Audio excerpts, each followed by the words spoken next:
Emilio Estevez, Patrick Swayze, John Travolta, and Sylvester Stallone will not be in this movie. Instead, we got Joe Estevez, Don Swayze, Joey Travolta, and Jackie Stallone. This movie cast sponsored by Wish.com. Anyway, Beach Babes from Beyond is a 1993 sci-fi sex comedy from director David DeCoteau. The movie opens with Gork and Yana. They're arguing about what Gork loves more, his space car or Yana. I never noticed before, but the Stallone mouth is definitely from Jackie's side of the family. We cut to the real reason people are watching this movie, an extended shower scene with Xena, the star of the film. This is a pure example of knowing your audience and giving them exactly what they want. After a 3-minute-long anatomy lesson from Xena, she goes to see her friends Luna and Sola. Apparently, the inside of this space base looks like a nightclub from 1992. The girls undress and put on a variety of ridiculous-looking outfits. They're bored, so they decide to steal Xena's dad's space car and cruise the galaxy for boys. I enjoy this, but I can also feel my IQ dropping.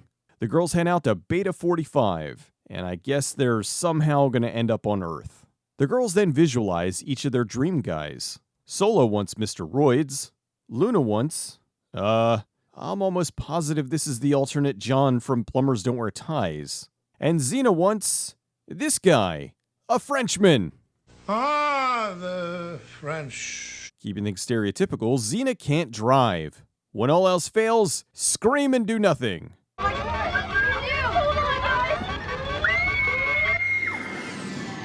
She loses control of the space car and crashes on Earth. Good thing she landed on the beach when no one's around.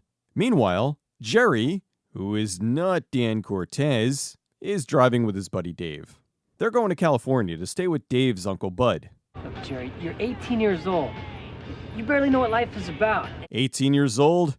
Yeah, sure. Even 18 for at least 10 years by this point. Jerry briefly details the plot.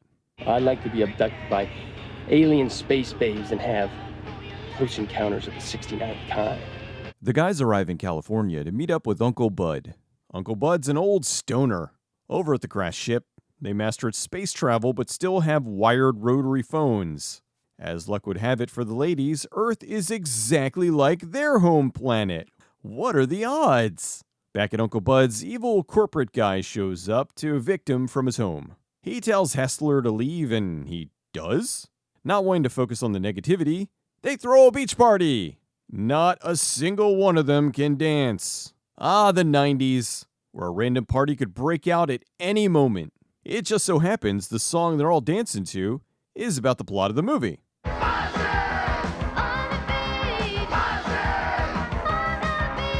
Martians on the beach! The camera switches to Budo-Vision. I'm thinking 90% of the extras lived on the beach and made a living going from beach movie to beach movie. The guys go get a drink, and the only place available is the health bar. Yeah, can I get a Coke and a cheeseburger?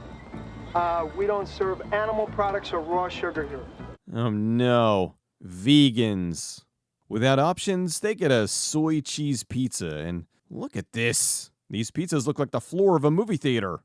Just leave the beach and go pick up some cheeseburgers. Over at a local mansion, Linnea Quigley.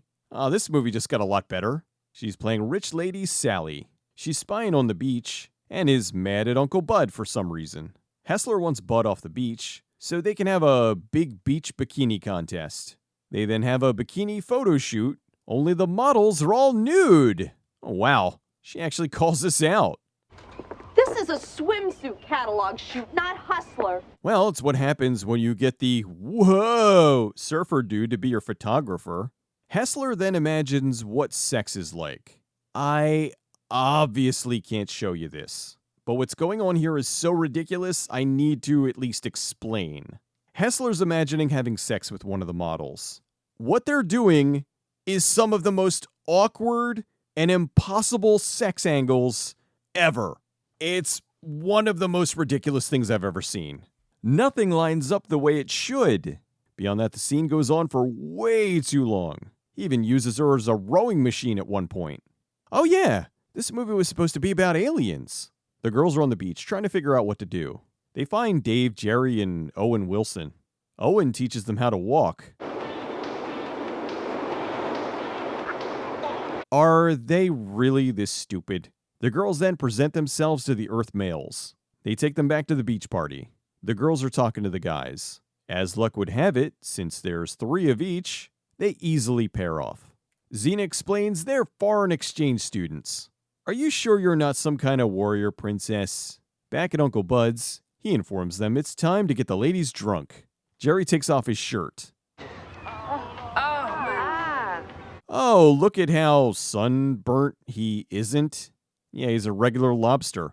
The girls drink the stuff, which makes them super horny, which in turn then makes everyone horny. They all go for a walk, which is code for we need to find somewhere to have snoo stew immediately. Owen Wilson and Sola do it in the freezer. Jerry and Luna do it in a van. But Dave and Xena just go to the beach and talk. The previous scenes go on for 7 uninterrupted minutes. That's competing with vampire hookers for longest pointless sex scene. Xena informs Dave that they're really aliens. She makes him believe by showing him the space car. She tells him they need a special fuel in order to get home. Thankfully, Dr. Soy is a super genius chemist, so they ask him to replicate the alien space fuel, which he drinks. Smart. The girls then put on a swimsuit show. No time for that. Beach party! Budovision returns. They see an ad for the bikini contest. Uncle Bud is sad. He's gonna lose his place if he can't fix it up. How much is that gonna cost? About $30,000. What a coincidence! The bikini contest winner will get that exact amount. They convince the girls to enter the contest and win. The girls try on more bathing suits. Sally then abducts Xena and steals her bathing suits. The guys find out Sally took Xena and they devise a rescue. They save Xena and sabotage Sally's bathing suits. Since Dave rescued Xena, she gives him a good old-fashioned reward. Looks like they're also doing it in the freezer. Now it's time for the Sun Bun Bikini Open. The models dance to a band that are absolutely positively not playing their instruments. Oh, this song's a little on the nose, don't you think? I got a Woody! I got a Woody! The alien girls dance, and then Sally's girls go up and dance, but their bathing suits fall off. They get disqualified, so the alien girls win. I never would have guessed. What now? More partying with the boner song. They give Uncle Bud the money. He confides in the kids how he's still in love with Sally. They tell him she still feels the same. So he goes to talk to her. The two then get back together. Aww. Doc has the fuel for the girls. They take the guys to go see the space car. You're a beach babe from beyond? Oh, he said the thing. The girls then blast off to their home world, while leaving the guys with the... The movie was shot in 10 days on a beach in Mexico in 1993. The movie was made under Full Moon's subdivision, Torchlight Entertainment. Full Moon was known for making horror and sci-fi, and Torchlight was created mostly to do low-budget direct-to-video softcore comedies. Movies like Petticoat Planet and Test Tube Teens from the year 2000. As a way to trick the audience into seeing the movie, they hired the relatives of more famous people. Joe Estevez, Don Swayze, Joey Travolta, and Jackie Stallone. Linnea Quigley was cast 1 day before filming began. She agreed to do the film because she has a long working relationship with director David DeCoteau, although she stated that this is one of her least favorite movies. This is incredibly random, but I am almost positive this girl here is Kim Stevenson, the girl who Matt was cheating on CJ with in Baywatch. Even the bikini is almost the same. The actress in Baywatch is Terry Ivins. She's not credited in Beach Babes, but neither are the hundreds of other extras. However, she was in Trancers 4 and 5, so she's got a relationship with the studio. After looking up the soundtrack, this song is actually Moshin on the beach, not Martians. Huh, Martians would have made sense, especially because this is what Moshin is like. When the movie was run on Cinemax, they had the full uncut version, but when it was released to home video, for some reason, it had to be cut down to R. So the film was padded out with some additional non-sex scenes, so it wouldn't be like an hour long. The film was released a few years ago from Full Moon on Blu-ray as the full unrated cut, although the movie is still only an hour and 19 minutes long, 3 of which is the end credits. To make up for this, the Blu-ray has raw behind-the-scenes footage that ran for 87 minutes, longer than the actual movie. Beach Babes from Beyond is idiotic entertainment. It's from that era of Cinemax when they put out a variety of softcore films that had plots just slightly better than actual porn. This, like all of Torchlight's films, are an excuse to get pretty girls naked. I'm not complaining, but just a little more story would have been welcome. Apparently some of the film was taken from the movie Transformations. I'm going to assume it was the outer space segments. The movie did have a sequel in 1995, but it seems that David DeCoteau and Roxanne Blaze were the only two to return. Beach Babes from Beyond is the kind of sleazy late-night entertainment the 90s was craving. I gotta say, the music for the sex scenes was surprisingly good. Don't be surprised if you hear some of them in a music bed in the future. Speaking of,